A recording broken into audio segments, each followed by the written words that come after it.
the Digital Nomad Visa. Very interesting. Yes, actually the nomads can come to Spain under the 90-day rule as a tourist, and we can apply for the permit directly. Hello, I'm Darius. Welcome to Spain. Join me today to talk to Mark McMillan, working for one of the biggest companies, law companies in Spain, Sun Lawyers. Hello, Mark. Hello. Morning. Good morning. How are you today? I'm very well, thanks. Can you introduce yourself? What are you doing here in Sun Lawyers? I head our relocation department. We're based on the Orihuela Costa in Cabo Roig. I am the manager of that office, and we assist clients for residency applications, visas. I do have a tax background, so I can advise on taxation, and it's, all the right timing involved in a relocation to Spain.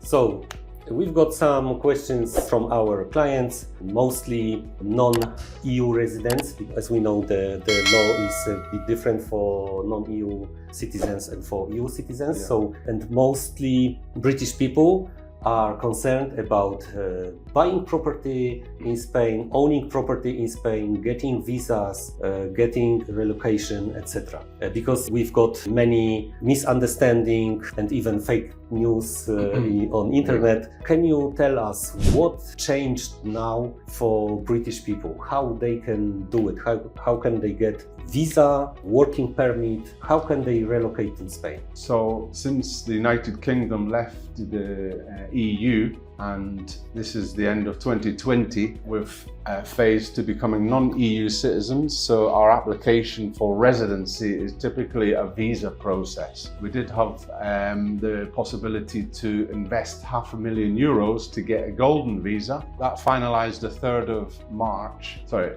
April. So not anymore. It's been cancelled. So no golden visas anymore. I'm sorry. Golden visa Yes, finished. The President of Spain concluded those.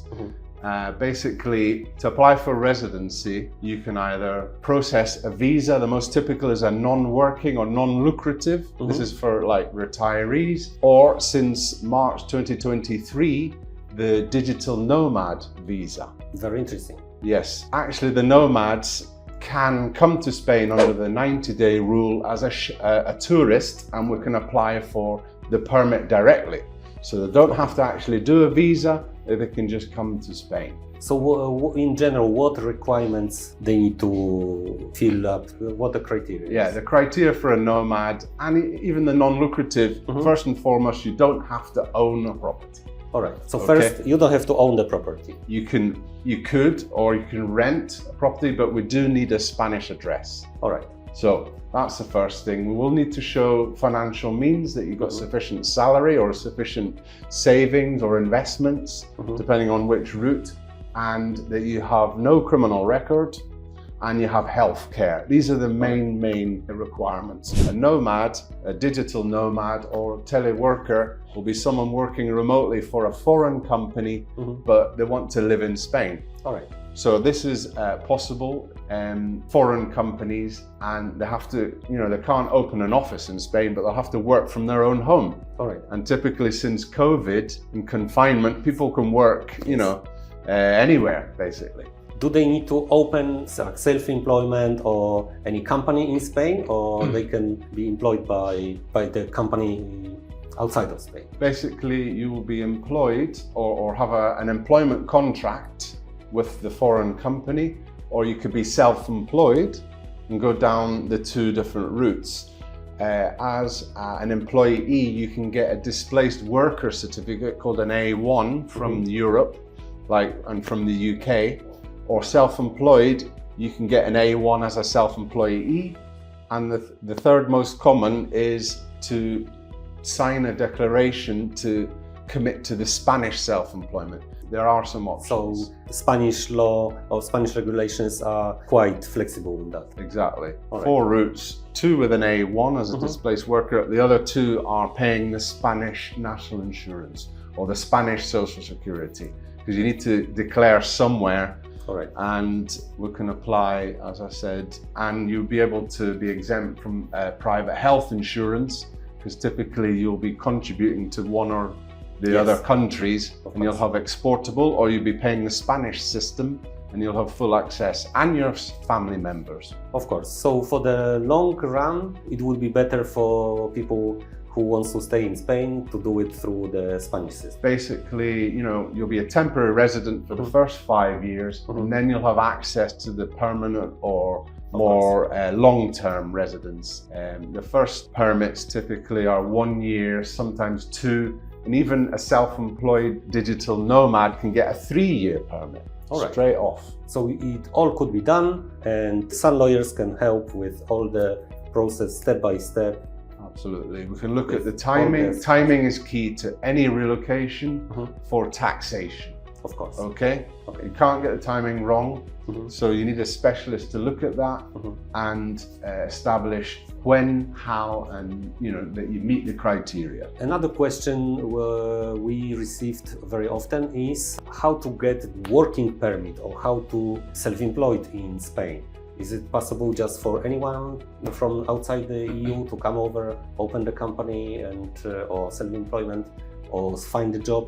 For non-EU citizens who are obliged to have a visa, it is quite difficult to get a self-employment visa from a consulate, which will allow you to come straight to Spain and set it up. But you need a business plan and a project. Right. A lot of people may use a non-working or non-lucrative visa as a stepping stone, because it's going to be a lot easier after your first year to make a switch. But you will need a business plan and a project. For an employee who wants to work as employed, then the Spanish company will need to submit an application to get an authorization to work, which will then allow you to get a work visa. The main advantage if we went down the digital nomad route is we can add family members to the applications, but a self-employee or employee cannot add family members to their application. All right. Therefore, the family members would need to get a non-lucrative, but with a nomad, a spouse or a child dependent on a digital nomad can actually work in Spain without a problem. All right. They have facilities to start self-employment or be an employee. All right. So is it easier for people buying property here or owning property, or the process of getting all steps? It can help without the need to rent. Some people to get the healthcare in Spain, they need at least 6-month rental. All right. Some people will only want a 3-month, so they're maybe blocked to get the full benefits of permits. But with a title deed or a rental contract, at least 6 months, we can apply for what they call a padrón.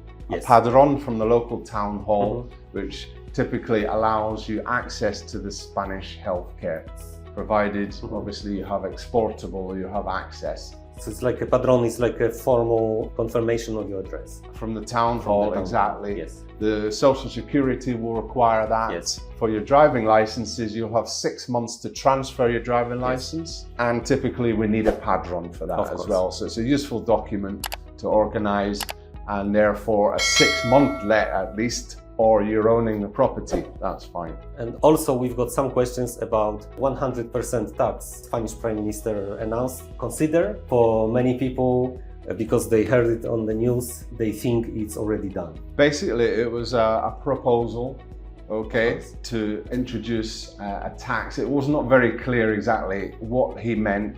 Was it a 100% increase or 100% over the price? But, for a resale, for example, it's not the central government who decide the tax rate. It's actually on a resale, not a new promotion with VAT. Yes. They could maybe do something there, but nothing has been approved, nothing has been, spoken about since, but it's the regional government who dictates that actual tax for a resale. So nothing is in place. It was a proposal, and So it just made a rumor on media, yes? Yes. In the media. They did seem that maybe as a resident, you might be able to be exempt from that. A non-EU resident in Spain, so it might push the rental market. Of course. Or, might Yes. push everyone to buy in the name of a company. Yes, But it's all they are always hearsay, it's Yes. all up in the air basically, but nothing has really progressed since that proposal. Doesn't seem like it will be. Unlikely, but we never know. Pedro Sanchez, who announced this tax, has scrapped the golden visas. So he, when they want to try it, but nothing has gone through the government. It was a proposal. Mark, thank you for your time. You're welcome. And for crucial information about visa system in Spain. Of course, if you want more information, you need to contact us or contact Sun Lawyers. You can find all links in the description, and see you in Spain. Hasta la vista.